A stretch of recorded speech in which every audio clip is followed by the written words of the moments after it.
Evangelho, domingo da 16ª semana do tempo comum. O Senhor esteja convosco, Ele está no meio de nós. Proclamação do Evangelho de Jesus Cristo, segundo São Lucas. Glória a vós, Senhor.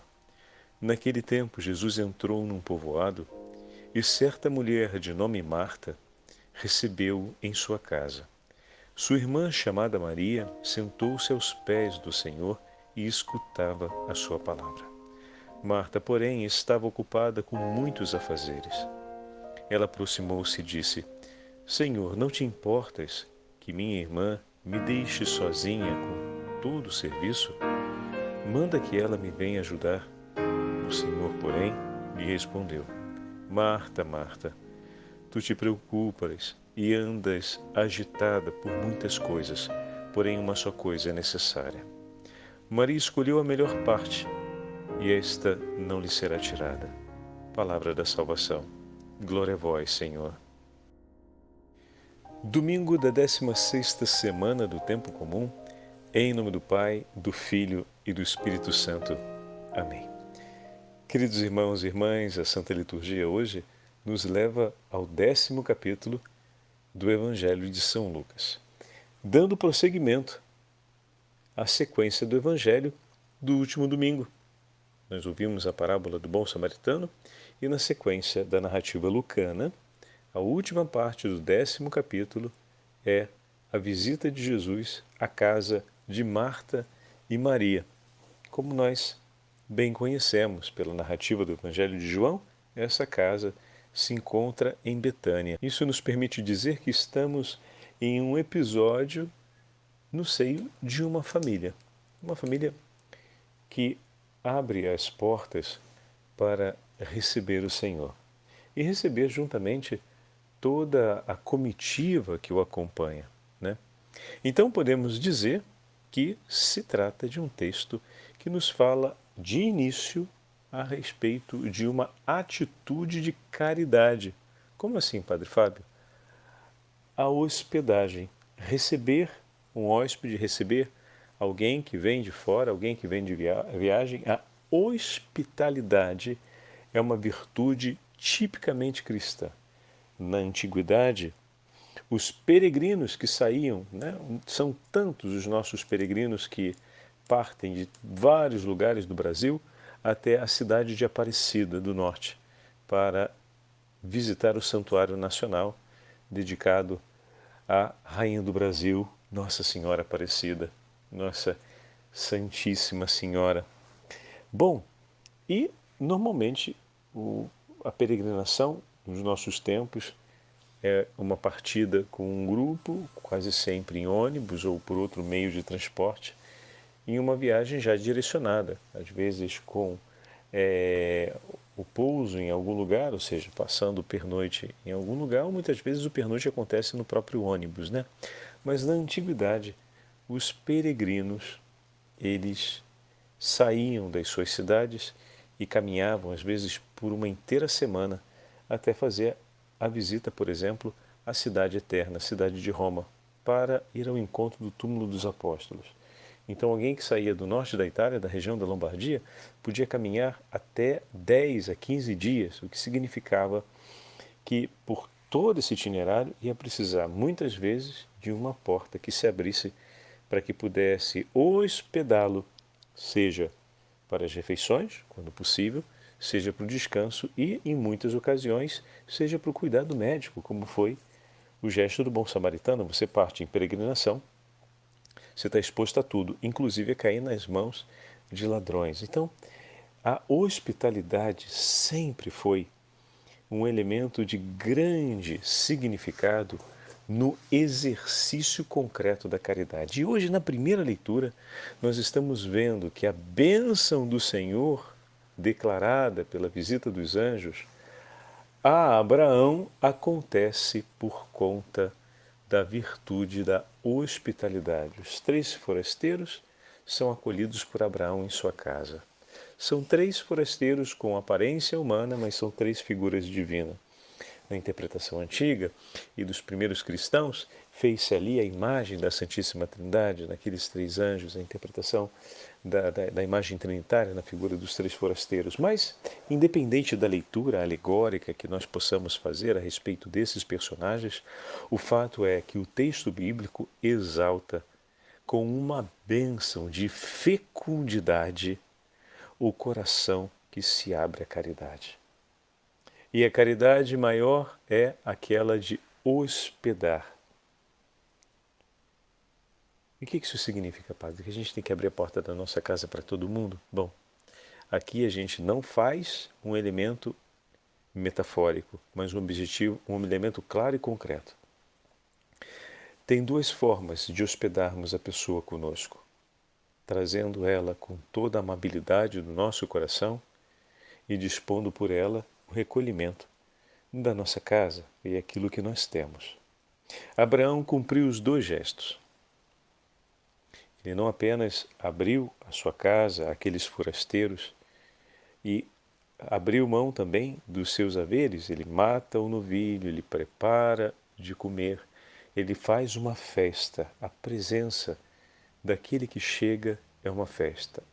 O quanto o meu coração está aberto para receber o outro com a alegria de festejar a sua presença.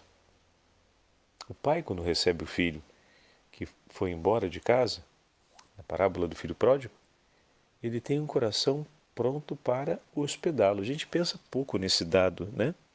A gente diz, o filho está voltando para casa, né?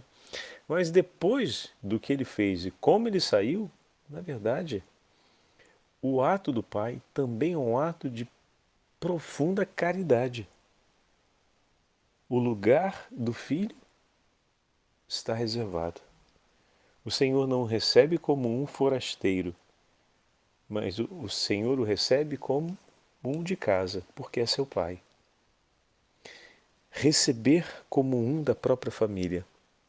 Ontem falávamos sobre o escapulário e dizíamos que os vínculos que nos unem e que precedem, que passam à frente dos vínculos naturais ou dos vínculos familiares, é o vínculo espiritual ou o vínculo de fé. Abraão reconhece, na presença daqueles forasteiros, a visita de Deus. Ou seja, Deus caminha com eles. Deus caminha nesse mundo por eles, porque Ele é o bom pastor, Ele vai ao encontro da ovelha perdida. Deus não apenas caminha conosco, caminha por nós. O Senhor caminhou ao lado dos discípulos de Emaús durante a sua tristeza. Durante o tempo do reavivar da fé, caminhou com eles até com eles permanecer hospedado. E caminhou com eles na volta. Mas eles não se deram conta, porque depois que reconheceram o Senhor desapareceu. Mas o Senhor caminhou por eles até Jerusalém. Agora caminha com eles em direção a Emaús e os precede em Jerusalém. Olha que lindo, meus irmãos. Porque ao chegarem e anunciarem aos discípulos, encontramos o Senhor, eles recebem a notícia, Simão também encontrou. O Senhor apareceu para Simão. Então o Senhor precedeu a eles nesse caminho. Caminhou mais rápido. Olha que bonito.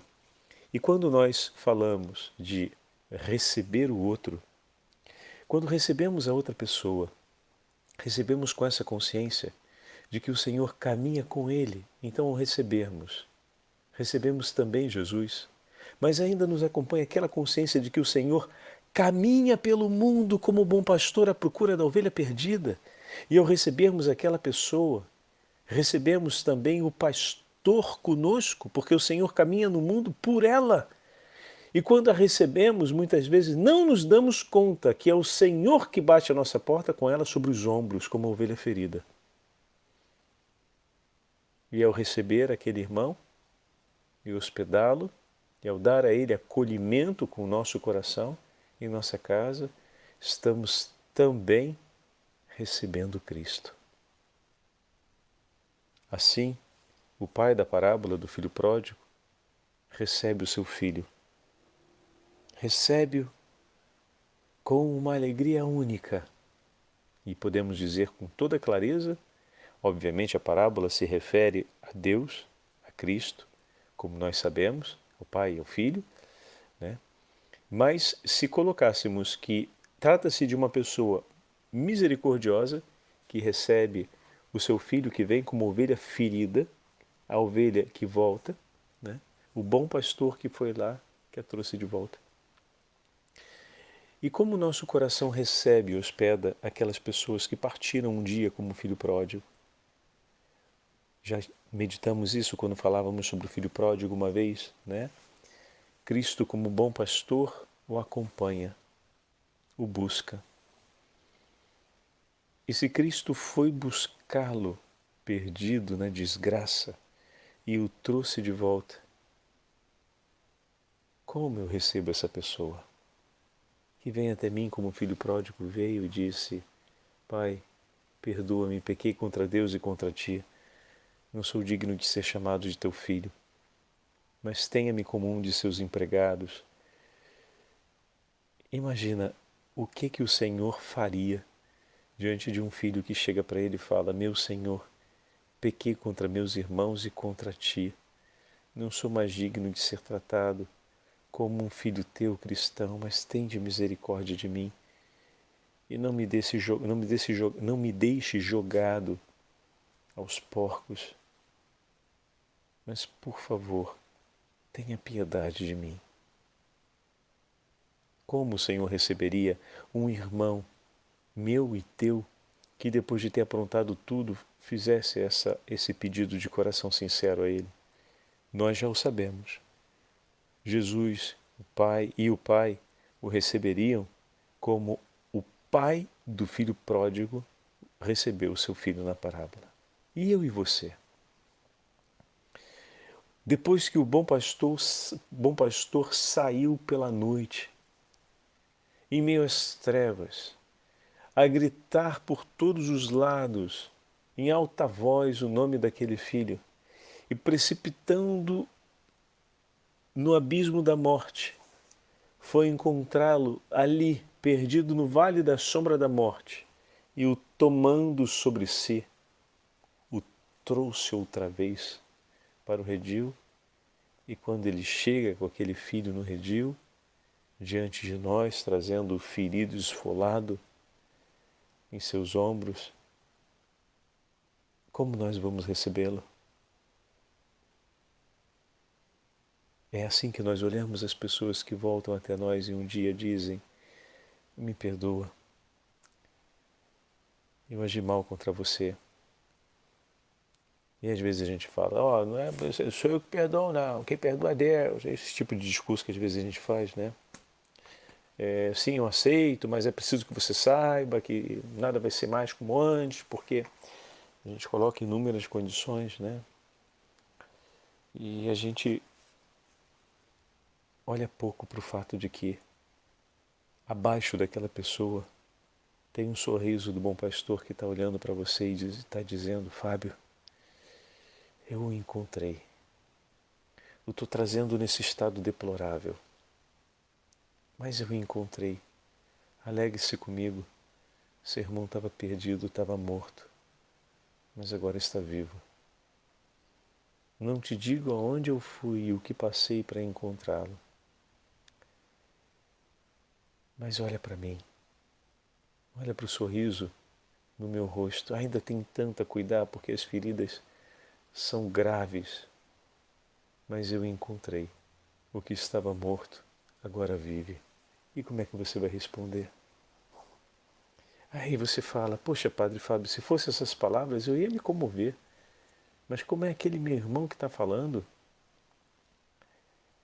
Aí a gente olha daquele jeito, né? A gente lembra tudo o que aconteceu, como é que foram as coisas, como a pessoa é. Pois é. Até mesmo diante das maiores vergonhas e desgraças da nossa vida, encontraremos Cristo zelando por nós, sofrendo por nós. Se você não consegue dizer eu te perdoo, ou então eu te recebo, olha para Jesus e recebe Jesus e fala: Senhor, vem com Ele. Traz ele aqui. Abre a porta da hospedaria, como falávamos no domingo passado. Toma nas mãos consigo aquele compromisso que é do bom samaritano, que disse ao proprietário da hospedaria: olha, cuida dele como eu tenho cuidado dele. Dá continuidade a esse cuidado, e eu te restituirei, e eu te pagarei, e eu te darei, em proporção, tudo aquilo que fizestes, com o mesmo amor que amastes, com o mesmo empenho que você se empenhou por ele, eu me empenharei por você.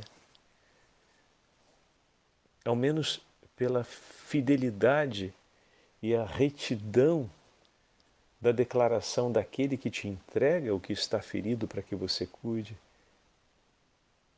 Como a gente costuma falar, né? Numa compra tem um fiador, aquele que vai dar o voto de fidelidade no compromisso, senão pelo esfolado nas mãos dos ladrões, por aquele que cuidou dele, que é digno de honra e de respeito porque é fiel e justo, reto no agir, em aliança à sua palavra.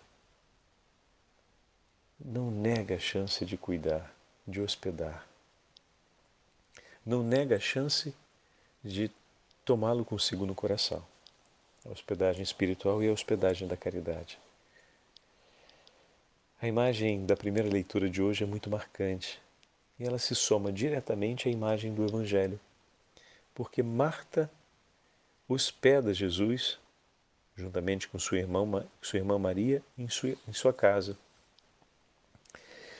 Marta o recebe, sua irmã senta aos pés do Senhor e escuta sua palavra. Marta, porém, estava ocupada com muitos afazeres. Então, também Abraão se ocupa com muitos afazeres. Olha que interessante. Ele vai matar o novilho, ele vai fazer tudo aquilo que o texto diz que ele vai fazer. Marta então pede a Jesus que coloque sua irmã no mesmo exercício que ela estava tendo. Bom, se a gente olha agora o quesito acolhimento, né, e hospedagem, então Marta está se dando ao trabalho da hospedagem da caridade e Maria está cumprindo uma outra hospedagem. O peregrino pregador do Evangelho, o Messias que passa pelo mundo anunciando a palavra. E o que os profetas falam? A palavra do Senhor não encontra repouso nos corações. Ela é desprezada, ela não é acolhida. A palavra, em alguns momentos, durante a narrativa dos profetas, é como se fosse um peregrino que não encontra lugar de repouso em nenhuma parte, porque nenhum coração está disposto a acolher a palavra do Senhor. E Maria cumpre esse ato de acolher a pregação do pregador peregrino. E nós sabemos que acolher a palavra é acolher o Senhor, que a proclama. Então aqui, na figura das duas irmãs, se retratam as duas atitudes de acolhimento a Deus. A entrega de si no exercício da caridade pelo Senhor e pelos amados por Ele, que é aquilo que cumpre Marta, e o acolhimento da palavra do Senhor, da pregação do Senhor, da vontade do Senhor, como ontem falamos sobre o escapulário. Lembra? Os 3 elementos que compõem o sinal do escapulário, ou seja, o trabalho, e aqui a gente poderia tratar na imagem da figura de Marta, a escuta da palavra de Deus, ou seja, o acolhimento da pregação, o acolhimento do Verbo encarnado, o acolhimento do Verbo, do anúncio da verdade, de Cristo, o Verbo do Pai. Agora, a pregação do Messias, a voz do Messias, a palavra viva do Messias, o que significa também acolher o Espírito de Deus presente na palavra. Então, a a abertura e o acolhimento à ação do Espírito Santo, se queremos fazer uma leitura mais pneumatológica, mas, sobretudo, o acolhimento do que Deus fala, o segundo ponto, que ontem vimos relacionado ao escapulário, e o terceiro ponto, confiar-se pela devoção à Virgem Maria, que ela nos ajude, né? Que ela cuide de nós, um amor por Nossa Senhora e o deixar-se cuidar pela Virgem Maria.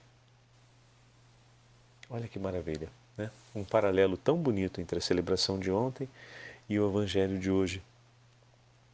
O Senhor responde a Marta dizendo: andas agitadas com muitas coisas, mas uma coisa é necessária. O que significa dizer que, de fato, sim, é verdade, nos agitamos por muitas preocupações, mas a preocupação principal é aquela de acolher. Aí a gente pode entrar naquela famosa polêmica, né, que joga para fora da meditação concreta do Evangelho. Então Jesus está dizendo que a preocupação tem que ser sentar para ouvir. E aí alguém vai falar, mas se senta para ouvir, quem é que cuida dos peregrinos? Então acaba sendo um descuido da caridade por um lado ou pelo outro. É como se a gente estivesse escolhendo qual o descuido vai ser o menos grave. Pelo amor de Deus, né? Que mediocridade a gente ficar discutindo na vida qual vai ser o descuido a ser assumido. Ou a gente descuida da caridade com os peregrinos ou a gente descuida da escuta. Que história é essa? Por que a gente não cuida das duas coisas? Então, uma coisa só é importante: hospedar, acolher, receber. Quem disse que a caridade não pode ser feita com escuta? Abraão se senta para ouvir o que fala, os forasteiros que foram acolhidos. O texto de hoje da primeira leitura termina exatamente assim, com a palavra dos hóspedes, que fazem uma promessa: nós vamos voltar. E quando voltarmos, Sara vai ser mãe de um filho. E ali se cumpre a promessa de Deus, né? Ali se realiza a promessa de Deus. Então a resposta é essa bênção. E Abraão está ali ouvindo. O que significa dizer que, na medida em que Marta está realizando a obra de caridade, também está ouvindo a pregação do Senhor. Só que as muitas preocupações que ocupam o coração de Marta podem levá-la a não dar predileção e atenção a esse ouvir, a ocupar-se pela caridade, mas não ocupar-se pela pregação. Isso é muito comum, meus irmãos. O Senhor adverte em outro momento no Evangelho de maneira muito clara que as preocupações do mundo podem nos arrancar da sua presença. E quantas vezes a gente se preocupa em querer fazer a coisa da melhor forma e no final das contas essa melhor forma que a gente vai dizer que é o perfeccionismo, né? O problema de todo mundo que vai fazer entrevista de RH. Qual o ponto negativo? O meu ponto negativo é que eu gosto de tudo muito certinho, né? Então, o ponto negativo é exatamente o fato de ser perfeccionista. A gente geralmente tem aquela tendência a falar um ponto negativo falando uma coisa positiva, né? Bom, enfim, até isso é clichê. Mas o que se esconde muitas vezes por trás de uma atitude assim pode ser, por exemplo, a grande preocupação por encontrar no outro, né, a confirmação do próprio valor, a declaração de uma estima. Quantas vezes, ao fazer pelo outro, a gente está avaliando mais a nossa eficácia na ação do que a gente está se comprometendo pelo bem do outro, né? Quantas vezes a nossa disposição pelo outro pode ser, no fundo, uma busca de satisfação pessoal ou tantas outras preocupações de maior ou menor grandeza, mas que vão disputar ali esse espaço. E, por exemplo, São Vicente de Paulo, São Francisco São Francisco Xavier, São Francisco Xavier, ou ainda São Filippo Neri, todos eles, nós queremos pegar, como falamos recentemente, São Camilo de Leles, se ocupavam dos enfermos. E como a ocupação com os peregrinos e os enfermos, para eles era uma marca fortíssima de escuta e de atenção ao Senhor, né? Então, Madre Teresa de Calcutá, em vários textos dela, já ouvimos essas considerações. E desse modo a gente vai entendendo que as duas coisas vão juntas. Vão juntas. E se começamos pela oração, ou seja, por um coração que se dispõe, e como a gente consegue manter as duas coisas juntas? Voltemos ontem, a Nossa Senhora do Carmo. Olha aí, a Virgem Maria. A Virgem Maria é aquela que vai nos ajudar a não separarmos trabalho da escuta. Aquela que empenhou a sua vida inteira, a Virgem do Silêncio. Né? Silêncio para quê? Para ouvir. Uma vida inteira empenhada por amor ao Senhor. Toda a vida da Beatíssima Virgem Maria foi consagrada à vontade, ao cumprimento da vontade do Senhor, e em nenhum momento, nenhuma palavra se perdeu, e toda a caridade se cumpriu. Toda a caridade que o Pai confiou ao Imaculado Coração de Maria foi cumprida em máxima excelência, e nenhuma palavra foi perdida de tudo aquilo que o Pai disse ao seu coração. Olha que fantástico, as duas coisas juntas ali. Que é exemplo.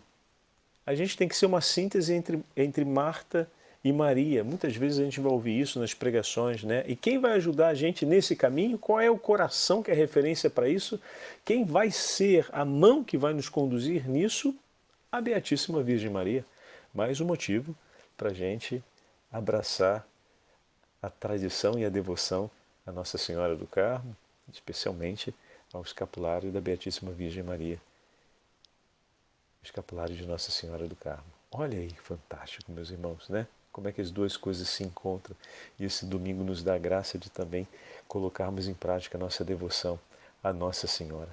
Peçamos ao Senhor essa graça e confiemos a Ele a atenção do nosso coração e a graça de termos a hospitalidade na caridade e a hospitalidade na escuta como dois grandes tesouros do nosso coração, porque o Senhor sempre há de nos abençoar com a fecundidade do Espírito Santo. O Senhor esteja convosco, Ele está no meio de nós. Pela intercessão da Beatíssima Virgem Maria, abençoe-vos o Deus Todo-Poderoso, Pai, Filho e Espírito Santo. Amém. Nossa Senhora do Carmo, rogai por nós. Todos os santos e santas carmelitas do Senhor, rogai por nós.